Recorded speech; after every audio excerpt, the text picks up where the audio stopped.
Hello folks, I got to do some maintenance on the incubators and I also heard some peeping coming from them. Stay tuned.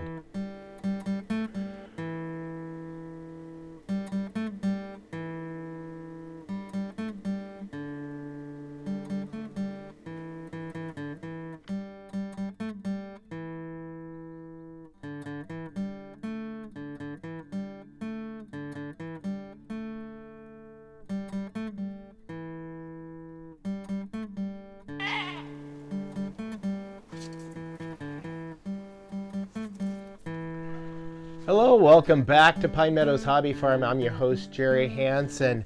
I stepped out here earlier and I thought I heard some peeping from inside these incubators. I wasn't sure, but it stands to reason. It is time to take the chicken eggs out and lay them down for hatching. They're done with, half the eggs are done with the incubation process, so we're going to go ahead and remove some of those eggs holders, and then we're going to make room for and use this as a hatcher as well. So let's get that done. Okay, so we're going to remove some trays from the chicken eggs, and let's see if I can do that without spilling eggs all over the place and breaking this thing. Somehow it's supposed to be able to pop out. There we go. There's one.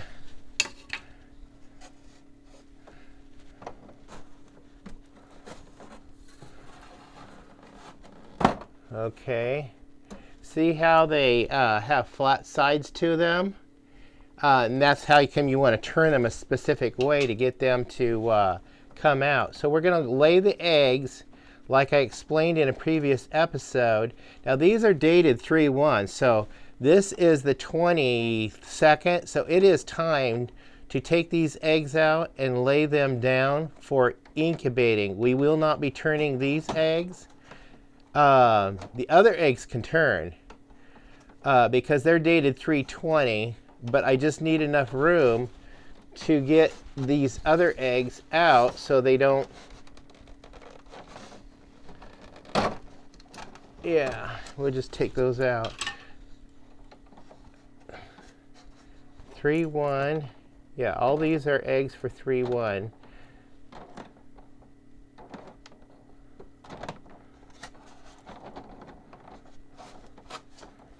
And then the rest of, oh, there's a 3/1. So that's all we need to do, but you also got to make sure your reservoir stays full of water, especially during the hatching process. They need 80% humidity. So I fill this up with warm water so it's not cold water. And we're going to fill that bottom reservoir and we're going to keep it full daily. Make sure it's absolutely full.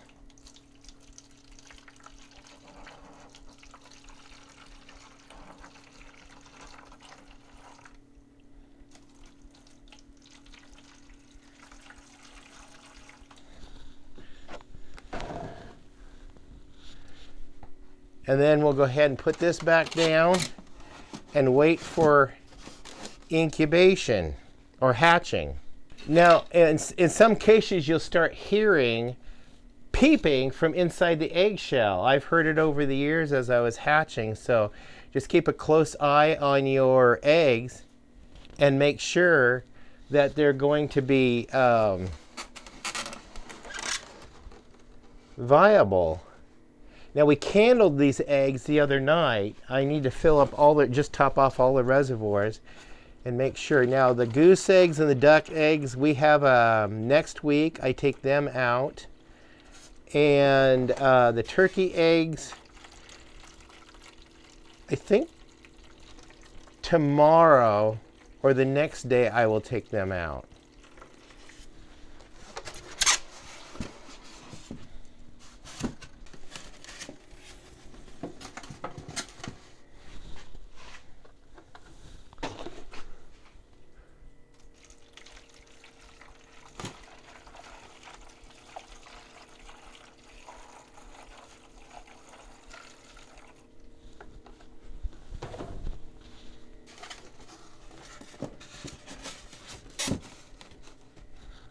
especially eager for the eggs to hatch this year because I'm not getting any more duck eggs. My 2 ducks, they only laid so many eggs and that's it. Unfortunately, the ravens and the rodents and skunks got to the rest of their eggs, so I was only able to get about a dozen duckling eggs. So hopefully we'll have at least some success at hatching there. Turkey eggs, I'm down to 2 jennies and they are still laying eggs. So we'll go ahead and continue collecting eggs and set those aside in the basket. When you set eggs aside, keep them at like a room temperature. And since I have the heater up here in the greenhouse, this is as good a place as any to store farm fresh eggs. So I want to put them in my basket, but I want to keep rotating my basket a couple of times a day, tilting it so the embryos don't get stuck to one side. So that's the importance about setting eggs. So before the incubation process, you want to set them, turn them, keep them at like a room temperature for better viability. And then once you're ready and you've got a clutch of eggs that you're happy with, go ahead and set them in the incubator. And of course, date them the day you set them and begin the incubation process, because you're going to want to take them out. 28 days for a chicken egg. Yep, 28 days for a chicken egg. I usually take my eggs out on the 26th day and set them in the hatching position, just like what we did here earlier. We took the egg turners out, these little egg trays out. We took those and then we just laid them still on the bottom of the incubator. Now they're in the process of still incubating, but they will be hatching. Yeah. You guys can't hear it, but I hear an occasional peep, peep. It's cute. It's adorable. More babies come into the homestead. We're going to have an abundance of babies this year on the homestead for Easter. So stay tuned for my Easter episode. And yeah, we're going to have babies galore. Baby goats, baby rabbits. We'll get baby chicks, and we'll see if we have ducklings, turkeys, and goslings in time for that show. I'll film it in an Easter greeting for you guys for Easter.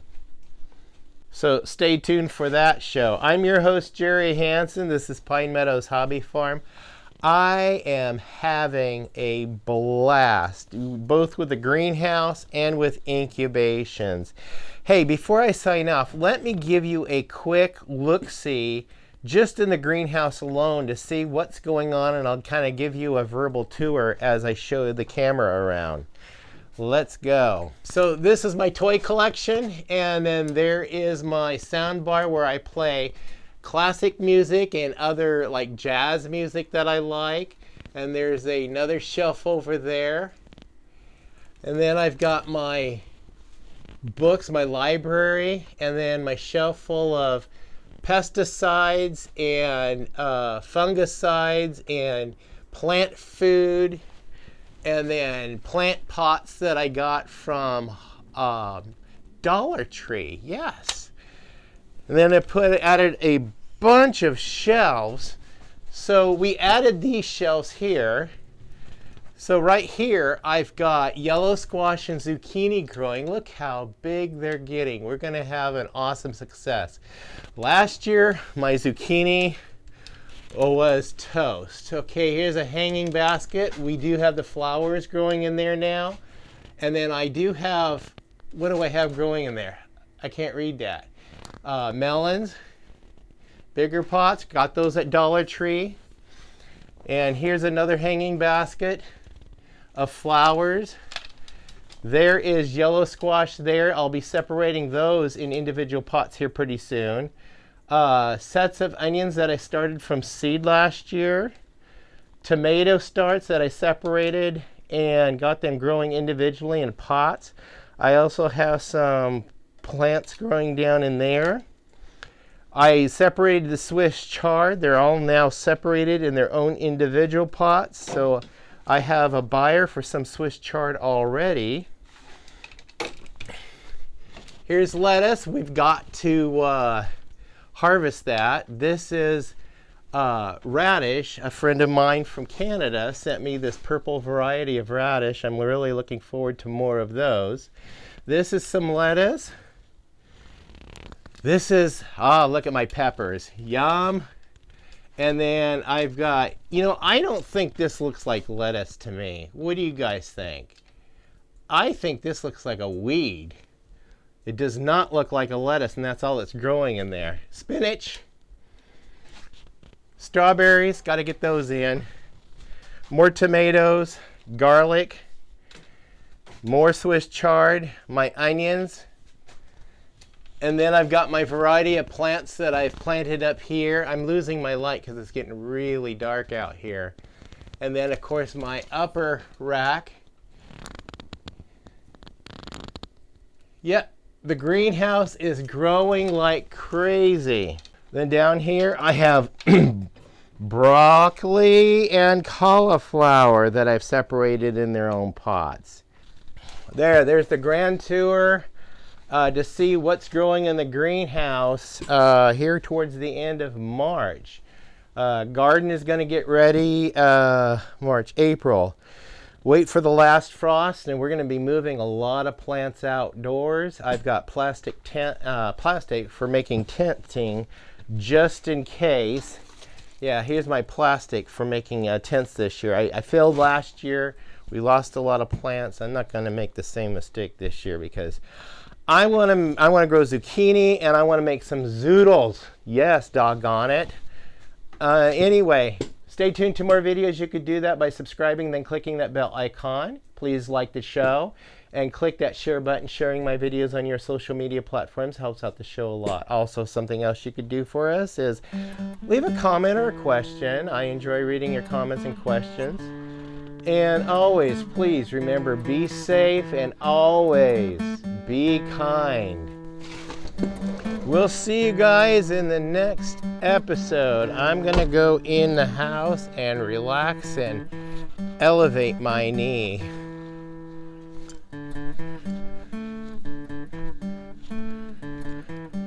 We'll see ya. Bye-bye now.